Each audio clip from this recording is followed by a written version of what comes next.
Oi, tudo bem? Eu sou o Pablo, professor de Geografia do Brasil. Estou aqui mais uma vez para gravar algumas aulinhas, né, para você estudar nessa quarentena. E o nosso assunto de hoje é pedologia. A gente vai trabalhar hoje a ideia, né, de solos. A gente vai discutir um pouquinho esse que é um assunto relativamente complicado dentro da geografia, tá? Então eu vou trabalhar a aula 11, que é uma aula introdutória sobre solos, e depois eu trabalho a aula 12, que é uma aula que aprofunda um pouco mais a discussão. Tudo bem? Então, assim, às vezes eu percebo que tem muito aluno que tem dificuldade para diferenciar solo de rocha, né? Eu vejo até, às vezes, algumas perguntas, né, que me fazem, são perguntas do tipo: ah, Pablo, mas ali o solo é cristalino, né? No solo cristalino não dá certo determinada coisa. Então, veja bem, o solo não é cristalino, o solo não é sedimentar. A rocha é cristalina, a rocha é sedimentar. E das rochas surgem os solos. Então esse é um ponto de partida muito importante para a gente. Todo solo ele se origina de uma rocha. Qualquer tipo de rocha que você já tenha estudado nas aulas anteriores. Tudo bem? Então eu coloquei aqui, ó, vamos refletir um pouquinho o que são os solos. Primeiro, a gente vai desenhar uma rocha qualquer, certo? Então, desenhei um pedaço de rocha. Eu vou chamar essa rocha de rocha matriz. Dessa rocha vai nascer o nosso solo. Para eu não ficar dando um exemplo assim muito abstrato, né, eu já vou pegar um exemplo dos mais conhecidos da gente. Imagina que esse pedaço de rocha que eu desenhei para você é um basalto. Você aprendeu que do basalto surge a terra roxa, né, que é um dos solos mais férteis do país. Então, a gente precisa entender o que precisa acontecer com esse pedaço de basalto que eu desenhei para ele virar um solo tão fértil assim. A primeira coisa que precisa acontecer é o intemperismo. Então, vou jogar uma chuvinha aqui, ó, e vou escrever intemperismo. Claro que pode ser tanto o intemperismo físico quanto o intemperismo químico que você já estudou também. Quando a rocha intemperiza, a gente aprendeu que intemperismo significa a desagregação ou a dissolução das rochas. Então, eu vou desenhar esse processo aqui, ó. A rocha, depois que ela foi intemperizada, ela vai ficar desse jeito. Ela vai ficar toda fragmentada, ela vai ficar toda desagregada. Isso não é solo. Isso simplesmente é o quê? Rocha desagregada. E quanto mais eu intemperizar isso daqui, menor vão ficar esses pedaços até o momento que eles vão virar sedimentos muito pequenos. Sedimento não é solo. Então, olha só, além da gente ter esse processo de intemperismo, precisa também haver o desenvolvimento de algum tipo de atividade biológica. O que eu quero dizer com isso? Imagina que a rocha intemperizada morreu um animal aqui. E esse animal, ele se decompõe. E a partir disso nasce um musgo, a partir disso nasce um líquen. A ideia é, o solo, a gente vai colocar, por definição, ele é um produto. Ele é um produto do intemperismo sobre a rocha matriz, somado ao desenvolvimento de uma atividade biológica. Somando essas duas informações aqui, o solo nada mais é do que essa ideia. Sempre vai ter um pouquinho de rocha, da rocha original, mas o solo, na verdade, é essa massa compacta de restos de rochas com matéria orgânica. Todo solo ele vai ter essa composição. Todo solo vai ser formado a partir desses dois elementos principais: intemperismo e desenvolvimento de atividade biológica. Tudo bem? Aqui, portanto, está a rocha, e isso daqui é a massa compacta de restos de rocha com matéria orgânica que nós chamamos de solo.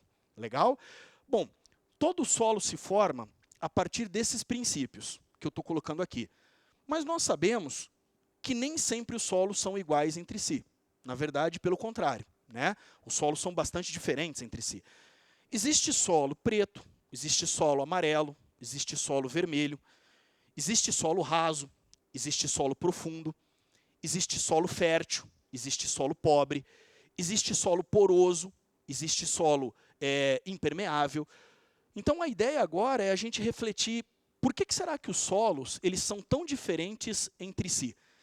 Porque eles são influenciados por diferentes processos naturais ao longo da sua formação. A formação dos solos nós chamamos de processo de pedogênese. Então agora nós vamos investigar este processo, conhecido como pedogênese, para entender as diferentes características que um solo tem. Tudo bem? Então vamos lá. Vamos abrir um outro tópico aqui, tá certo? E a gente vai refletir um pouquinho sobre os fatores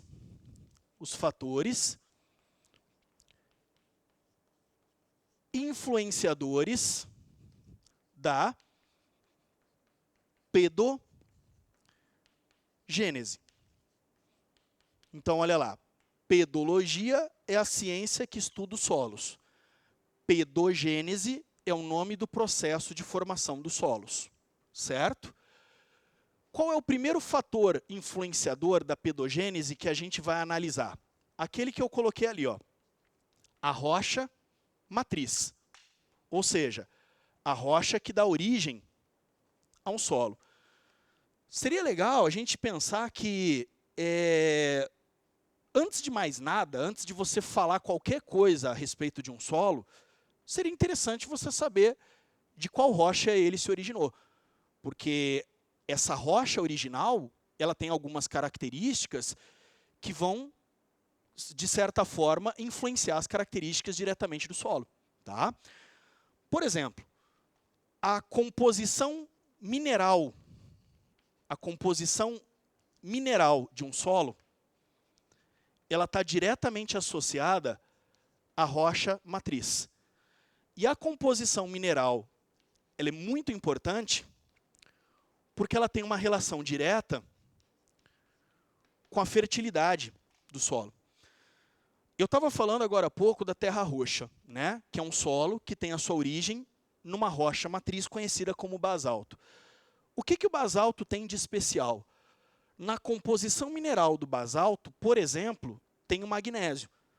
E o magnésio, vocês aprendem que ele é muito importante para o desenvolvimento das espécies vegetais. Então, o magnésio, originado da rocha basáltica, acaba, de certa forma, aumentando a composição desse mineral dentro do solo. Percebe? A fertilidade de um solo tem uma relação direta com a composição mineral. Fosfato, cálcio, né, são elementos que estão na composição das rochas e que, de certa forma, estarão na composição dos solos, dependendo da rocha que originou o solo. Tá? Uma outra característica interessante associada à rocha matriz, a gente vai colocar que é a textura.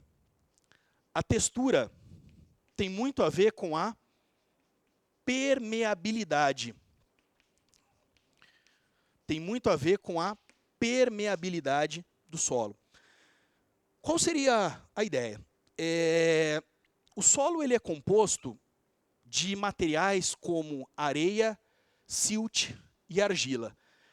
Dependendo da quantidade de areia, silt e argila, que são diferentes composições sedimentares, pode ser que o solo ele seja mais poroso ou menos poroso. Isso nós chamamos de textura. Tá? Por exemplo, imagina que aqui a lousa é um grande barranco. Tá? E aí eu pego um pedaço do solo que está nesse barranco e eu jogo um pouquinho de água nesse solo. Se eu começar a fazer assim, ó, nesse solo molhado, e ele esfarelar, provavelmente esse solo ele é muito arenoso. Se eu jogar água aqui, e na hora que eu fizer assim, ao invés de esfarelar, fizer cobrinha, provavelmente esse solo é muito argiloso. Um solo argiloso é um solo menos permeável. Portanto, é um solo que a gente pode dizer que resiste mais aos processos erosivos. Um solo muito arenoso é um solo muito permeável. Portanto, ele é um solo que, no caso, vai sofrer mais com os processos erosivos. Percebe? Por que então é importante eu conhecer a rocha? Porque eu consigo entender a sua textura. Por que é importante eu conhecer a textura? Porque a textura vai determinar se o solo é mais ou menos resistente, por exemplo, a processos erosivos. Legal? Agora vamos dar uma olhada a um segundo fator Esse, pessoal, na boa, costuma ser o fator mais cobrado de todos, que é o clima, tá? Como que o clima influencia a formação dos solos? Como que o clima influencia a pedogênese? O clima tem uma relação direta com a evolução dos solos. No caso, essa evolução dos solos tem uma relação direta com a profundidade. O que eu quero dizer com isso? Vamos voltar no meu exemplo inicial aqui da aula.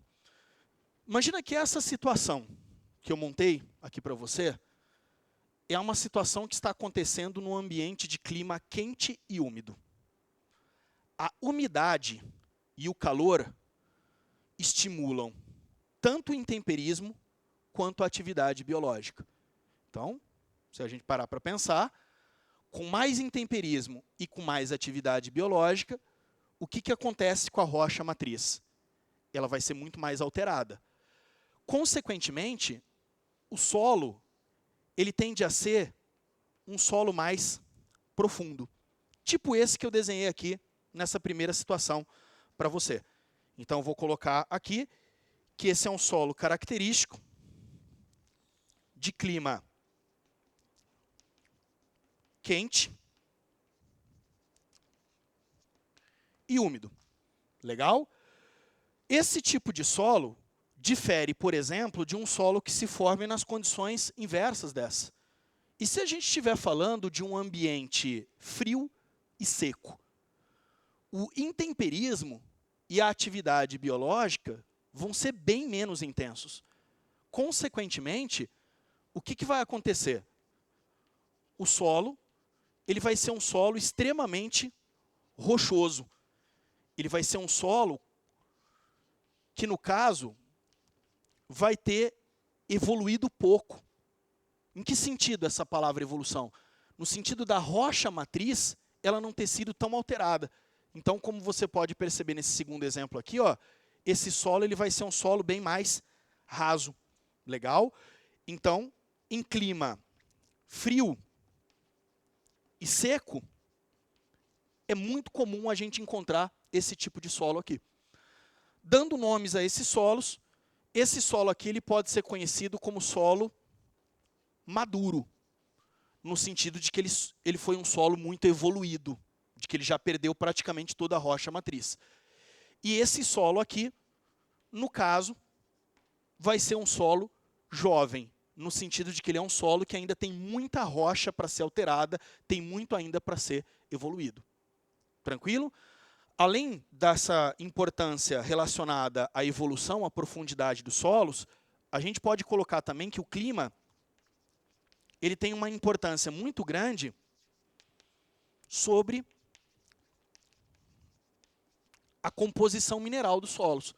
E aí é claro que no caso a gente tem que associar essas duas informações.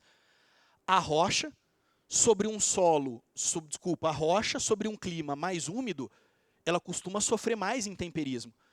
Então, às vezes, um solo muito intemperizado, um solo que passou muita água por dentro dele, é um solo que já perdeu os seus minerais. Esse processo é conhecido, por exemplo, como lixiviação. A gente vai trabalhar melhor esse assunto na próxima aula, tá? Mas, ó, um solo lixiviado é um solo pobre em nutrientes. O que é um solo lixiviado? É um solo que já passou muita água por dentro dele. Por exemplo, em climas quentes e úmidos, é normal a presença desse tipo de solo lixiviado. Legal? Mas fica tranquilo que a gente trabalha um pouco melhor essa ideia. Mas vamos pegar esse exemplo para a gente pensar num caso conhecido. A Amazônia, olhando aqui para o que eu tenho desenhado, entre solo maduro e jovem, é claro que a Amazônia vai ter qual tipo de solo? O solo maduro. Porque o clima é quente e úmido. Então, às vezes, você olha para isso e você fica pensando na informação que eu acabei de dar. Quer dizer que o solo da Amazônia é um solo pobre em nutrientes? Sim, porque ele é um solo que já foi muito lixiviado, porque os nutrientes já foram carregados pela água. Agora, Pablo, como é possível o solo da maior floresta do planeta ser tão ruim e sustentar a maior floresta do planeta. É porque não é só a rocha, não é só o clima que determina as características do solo. Tem um outro elemento muito importante, especialmente para analisar esse caso amazônico, que é justamente a atividade biológica. Quando a gente pensa em atividade biológica do solo, a gente pensa em 3 variáveis. Legal? São essas daqui. O solo tem uma cobertura vegetal, em muitos casos. O solo é composto por micro-organismos. E o solo também tem animais na sua composição. Por exemplo, formiga, tatu, cupim, fazem parte da composição dos solos. Essa atividade biológica, ela é muito importante, olha só, também por causa da composição mineral. Também por causa da fertilidade do solo. Como assim? Imagina então o exemplo da Amazônia que eu estava dando. A floresta amazônica é uma floresta extremamente densa. Você consegue imaginar quantos restos de animais, quantos restos de planta não ficam na superfície do solo. Esses restos orgânicos, eles são decompostos, por exemplo, pelos micro-organismos. E a decomposição dessa matéria orgânica pelos micro-organismos produz um fertilizante natural que é conhecido como humus. O humus, ele é muito importante na sustentação da floresta amazônica. Então, veja bem, se a gente fosse falar da composição mineral da Amazônia pela rocha, putz, foi embora, né? Por causa da água. Só que aí a composição mineral ela vai ser compensada por causa de quem? Por causa do humus que é produzido pela própria floresta, porque existe a atividade biológica. Tranquilo isso? Pensando em outras relações, a vegetação ela aumenta o calor, ela aumenta a umidade sobre o solo. Então, evidentemente, isso favorece também o intemperismo da rocha. Mais um fator relacionado à evolução do solo. Tá? Os animais eles são muito importantes porque eles pegam aqueles materiais que estão na superfície do solo e levam para camadas mais baixas, trazem novamente para camadas mais elevadas. Então, os animais têm uma importância muito grande para revolver o solo. E, ao revolver o solo, eles acabam misturando mais os nutrientes. Tranquilo? Um outro fator importante relacionado ao processo de pedogênese é a influência do relevo. O relevo tem uma influência muito forte sobre isso daqui que eu escrevi aqui ao lado, relacionado ao clima. Então, a gente vai colocar que o relevo tem uma influência muito forte sobre a evolução e, consequentemente,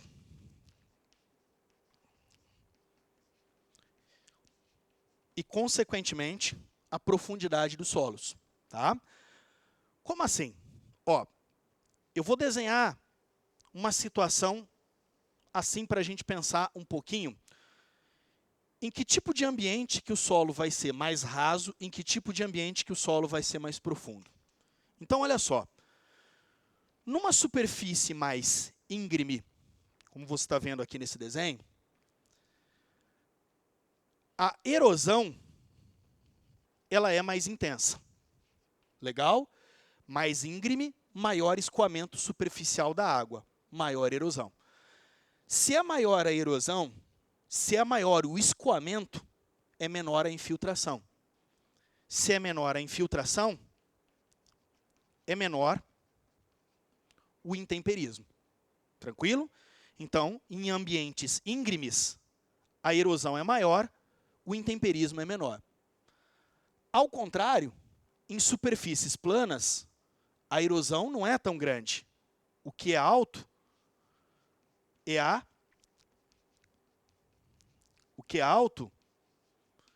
é a infiltração.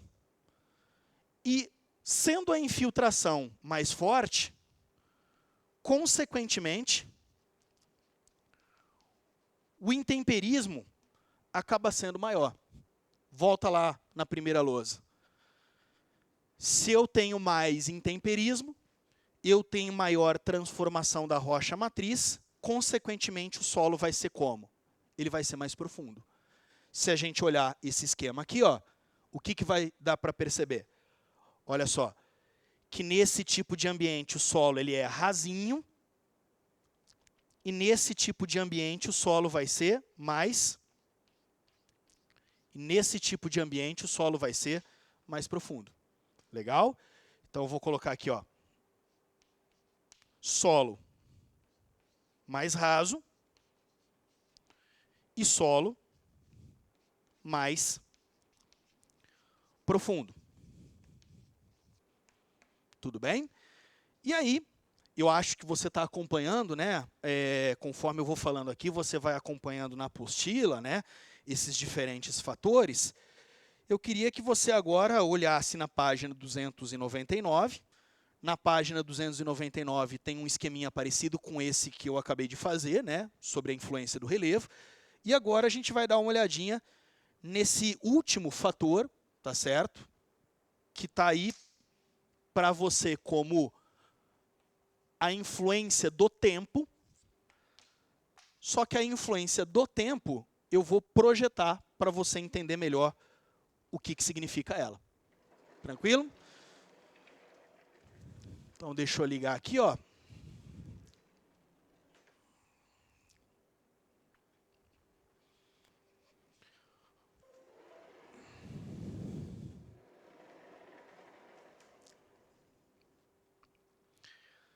Então vamos dar uma olhadinha aqui. Bom, eu já posso adiantar uma informação que eu acho legal aqui enquanto vai ligando o nosso projetor. Às vezes, a gente aprende algumas coisas, né, do tipo, quando a lava de um vulcão se consolida, ela dá origem ao basalto, certo? Uma rocha magmática extrusiva. E o basalto, quando eu falo basalto, muitos alunos associam a terra roxa, que é um solo extremamente fértil. Isso é algo que me preocupa porque, às vezes, você acaba criando a seguinte ideia na sua cabeça. Todos os lugares do planeta onde ocorreu um derrame de lava que virou basalto, necessariamente vai dar origem à terra roxa? Não. O basalto, entenda, é uma de 5 características que estão escritas aqui atrás. Então veja bem o que está escrito aqui atrás. O basalto é a rocha que tem a sua composição mineral legal. E se o clima não ajudou? E se a atividade biológica não ajudou? E se o relevo não ajudou? E se o tempo não ajudou? Então, para você entender as características de um solo, você nunca pode olhar apenas um elemento. Você precisa olhar para esses 5 elementos que eu acabei de te explicar, vou explicar o último agora, de forma combinada. Porque são esses 5 elementos que vão determinar as características de um solo. Legal? O que seria a influência do tempo? O tempo, combinado aos outros elementos, ele é fundamental para determinar a evolução dos solos. Às vezes, um solo ele se forma em pouco tempo. Claro que falando isso de forma relativa, né? Dentro da escala geológica do tempo. Então, às vezes, demora pouco tempo. Por que demora pouco tempo? Porque o clima ajudou, porque o relevo ajudou. Só que, às vezes, o solo ele demora muito tempo para se formar. Porque o clima não era tão favorável, o relevo não era favorável, a atividade biológica não era favorável, tudo bem? Então, é claro que o tempo é algo muito importante na determinação de um solo. Tá? Esse é um esquema interessante, que ele mostra, ele é parecido com o que aparece no seu material, que ele mostra como que um solo evolui ao longo do tempo. Então, olha só, primeiro tem a rocha matriz, que vai ser submetida ao intemperismo. Essa rocha, ela começa a desagregar, ela começa a apresentar rachaduras, ela começa a apresentar algumas fissuras. E começa a se desenvolver a atividade biológica, que nem eu desenhei aqui. A partir do desenvolvimento dessa atividade biológica, é que o solo começa a se formar. Os solos com pouco tempo de formação são solos rasos, são solos pouco evoluídos. Os solos com muito tempo de formação são solos evoluídos, são solos mais profundos, são solos maduros. Tá? Como assim? Eu acho que essa ilustração ela deixa um pouco mais claro qual seria a ideia. Então, olha só.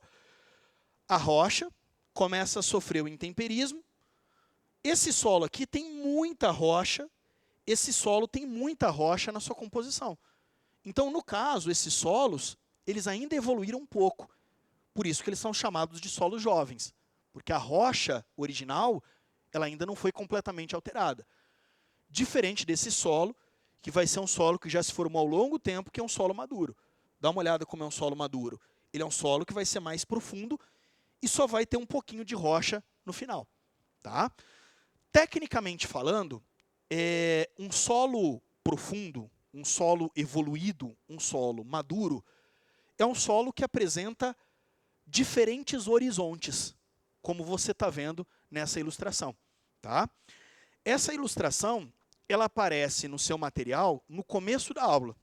Eu deixei para falar no final, na página 297. Tá? Você encontra igualzinha a minha ilustração. Então, recapitulando, um solo evoluído é um solo que apresenta diferentes horizontes, ou vamos dizer assim, diferentes camadas. Um solo jovem ou pouco evoluído é um solo que não tem tantas camadas assim. Tá? Quais são os horizontes, quais são as camadas de um solo? O horizonte O é o horizonte orgânico. Como você pode ver pelo desenho, é um horizonte que tem maior acumulação de matéria orgânica, exatamente por conta, né, aliás, decomposição de matéria orgânica, exatamente por conta da vegetação estar aqui. Tá? O horizonte A é um horizonte de acúmulo dessa matéria orgânica. Porque quando a água entra no solo, ela infiltra e transporta essa matéria orgânica até aqui embaixo. Então, esses dois horizontes aqui são horizontes muito importantes pela presença de matéria orgânica. Esses dois horizontes são muito importantes para a agricultura. Por exemplo, quando alguém vai arar a terra, ele mexe nesses dois horizontes aqui. Tá? O horizonte B ou E é um horizonte de acumulação mineral. Que minerais seriam esses? Elementos químicos que são comuns nas rochas da crosta, mas que não são tão intemperizados. Por exemplo, ferro, alumínio, costuma se concentrar bastante nesse horizonte B. Tá? O horizonte C é um horizonte composto de rocha que não foi totalmente alterada. Como você pode perceber, existem grandes pedaços de rocha.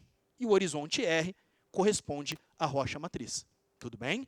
Como seria isso na natureza? Como seria isso na prática? Seria algo como essa ilustração. Olha só um solo maduro. Você percebe um horizonte A, um horizonte B ou E, um horizonte C e rocha.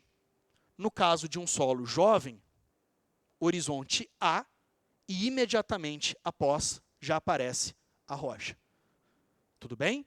Então, a nossa primeira aula, que é uma aula introdutória, uma aula um pouco mais simples, você precisava entender a influência, né, de todos esses elementos naturais na formação dos solos. Legal?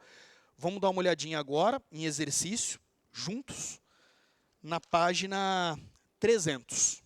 Na página 300, tem dois exercícios aí para a gente dar uma olhadinha. Então, o primeiro exercício diz assim, página 300. Examine a sequência de figuras a seguir. Então, veja que é exatamente essa sequência que eu trouxe para você. Tá? Ela corresponde corretamente à gênese dos solos. Pode ser, né? Pode ser, ó. A gênese, no caso, a formação dos solos. Vamos ver se tem alguma outra coisa. Formação e evolução das rochas metamórficas. Não tem nenhuma indicação que é uma rocha metamórfica. Evolução das florestas de coníferas. Vamos dizer que isso não parece muito uma conífera, né? Erosão de rochas cristalinas. Também não tem nenhuma indicação que isso é uma rocha cristalina. Origem de neossolos hidromórficos. Neossolos são solos, vamos dizer assim, rasos. Então, são solos rasos e hidromórficos que têm muita água na sua composição. No caso, ele mostra a evolução de um solo maduro. Então, alternativa A, a alternativa certa. Tudo bem? Exercício 2 diz assim: de acordo com o glossário geológico do Serviço Geológico do Brasil, o intemperismo pode ser definido como um processo ou conjunto de processos combinados químicos, físicos e ou biológicos de desintegração e ou desagregação e decomposição de rochas causados por agentes geológicos diversos junto à superfície da crosta terrestre. Sendo assim, considere 1. Intemperismo químico, 2. Intemperismo físico. A seguir, assinale a alternativa que indique, corretamente, o tipo de intemperismo predominante de acordo com as condições ambientais de cada uma das letras no mapa. Para facilitar a nossa análise, vamos raciocinar da seguinte forma. O intemperismo químico, ele tem uma relação muito forte com a água. Portanto, o intemperismo químico, ele está diretamente relacionado a climas mais úmidos. Como nós sabemos, o Brasil é um país de climas predominantemente úmidos. Legal? Exceto uma região, onde prevalece clima mais seco. Essa região é o sertão nordestino. Então, se você olhar para o mapa, a letra C, ela está na região do sertão nordestino, que, vamos dizer assim, é a única área seca do nosso país. Em áreas secas, prevalece o intemperismo físico, que é aquele, por exemplo, relacionado, né, à oscilação de temperatura, lembra da dilatação e contração dos minerais? Então, C é intemperismo físico, enquanto que A, B e D, que são áreas mais úmidas, intemperismo químico. Portanto, alternativa B, alternativa certa. Legal? Então é isso. Façam a tarefa direitinho. Esse é um assunto bastante relevante nos vestibulares. Em seguida, assistam a próxima aula para a gente continuar o assunto. Valeu!